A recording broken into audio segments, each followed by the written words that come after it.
Under the direction of Fort Bragg Unified School District's Food and Nutrition Services Director, Pilar Gray, Fort Bragg Unified is an exemplary model of creating a healthy school environment through farm-to-school program.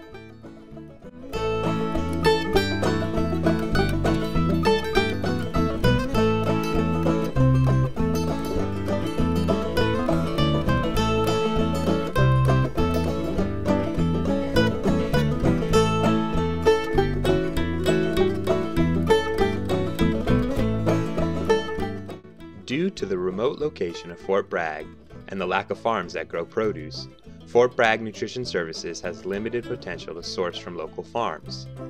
But with stellar garden programs at every school, Fort Bragg Unified has turned to school and community gardens to supplement food service offerings. Community partnerships and strong garden-enhanced nutrition education programs are key components of student wellness. Buy our produce from our school gardens because I have to buy it one way or the other, and this allows the program to be sustainable. So we put some money right back into our own system. It's localizing it, it's keeping it right in our own community, it's helping to fund the education programs. So any chance we get, we'd rather buy what we have right here, and they give us good wholesale prices, comparable to what I would pay elsewhere. We want our gardens to keep growing, and so we have to keep the money coming through. Fruits and vegetables and Harvest of the Month are promoted throughout the school and community via the web, menus, newsletters, local press and radio, and special events such as plays, open house, and festivals. As an administrator, I'm always talking about good nutrition at a lot of our assemblies. I'm always being very supportive. The kids will see me sometimes out in the garden. But we try to model good nutrition or good habits. As with many successful farm-to-school programs, school and community involvement is crucial. Fort Bragg Nutrition Services relies on the following collaborators to bring about a culture of wellness in their schools.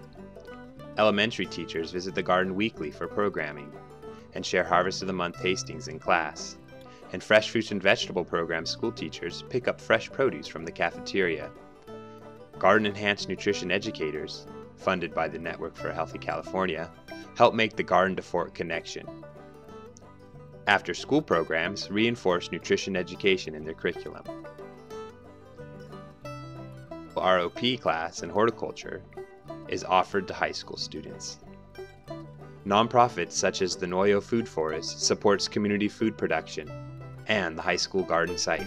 Our mission is to cultivate a healthy local food system by providing opportunities for education, social enterprise, and community involvement. We have a number of garden projects here in Fort Bragg, and we work in partnership with the Fort Bragg Unified School District to run the Learning Garden at Fort Bragg High School, which is our on-site farm-to-school program here at Fort Bragg High School. So here at the Learning Garden, we grow food, and we as students, staff, interns, and volunteers grow food for the high school cafeteria and for the local farmers market. And this is our 4th growing season here at the Learning Garden, and we've grown about 7,000 pounds of food in the last 4 years here. And we're currently expanding production into another quarter-acre field here, where we're putting in a new hoop house and hoping to really increase production for the cafeteria here at the high school. This is the hoop house, and we grow cucumbers, basil, tomatoes, and zinnias. And these are all our main market crops too. So, and the cafeteria uses a lot of cucumbers and tomatoes when school comes back in August, September, October. And then we're able to really extend the season in here. So like last year we had cucumbers until December. Parent groups, county health offices, master gardeners, and a supportive school board and administrators round out the web of support in Fort Bragg. I was formerly the superintendent of Fort Bragg Unified from 1999 through 2008. Of the premier elements or accomplishments in the course of that work has been the relatively recent passage of a school bond in 2008, which will enable us to not only fix up the grounds and the school a lot better, but also we have a collaborative project with the County Office of Education and the school district, and we'll be also teaming with local culinary arts and tourism folks here on the coast to put together a program for teaching culinary arts and tourism, trades and whatnot, with a new facility here adjacent to the garden. All food prep and cooking is done at individual school sites, and most sites meet their needs. More cold storage and serving space is needed at some of their sites.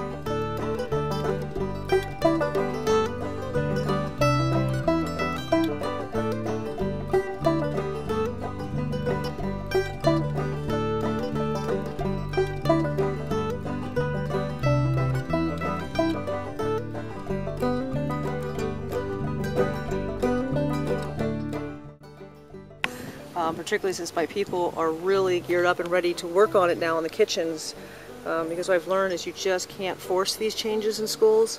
People have to be inspired to want to make these changes, and right now they're just on fire. They really want this stuff in the kitchen, they want to work with it.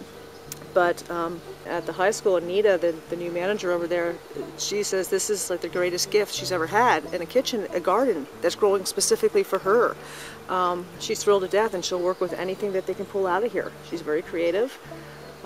The kids are more likely to eat the food when they know it comes out of here. It's fresh, it's organic, it's local, it's safe.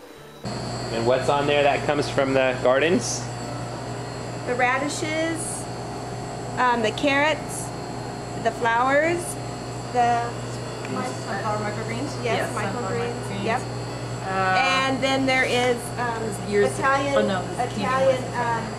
parsley. Chard, the rainbow chard. Yeah, that's right. And I love you guys. that red lettuce. Yeah, red leaf lettuce and the chard. Yes. You know, I feel really good about feeding this food to the kids. So hopefully we can keep it going. Yeah. And make it bigger and better. More.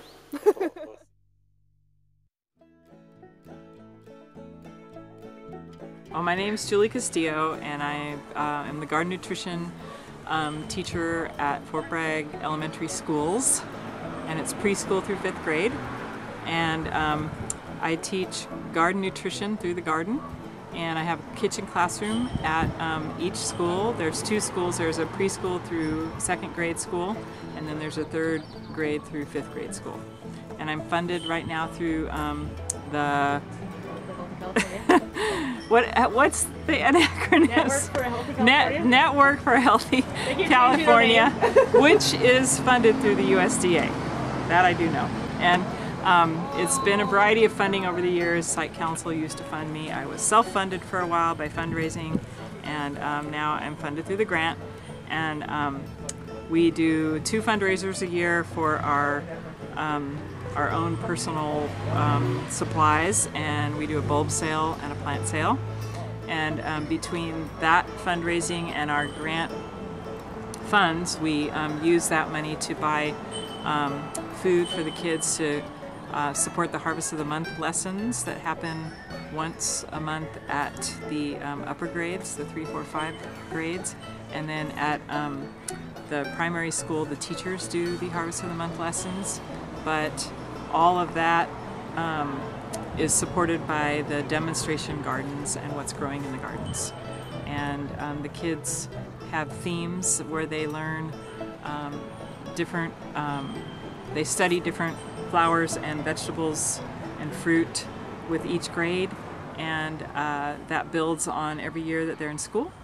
And then at the end of the year, there's a plant sale that can help support their gardens at home.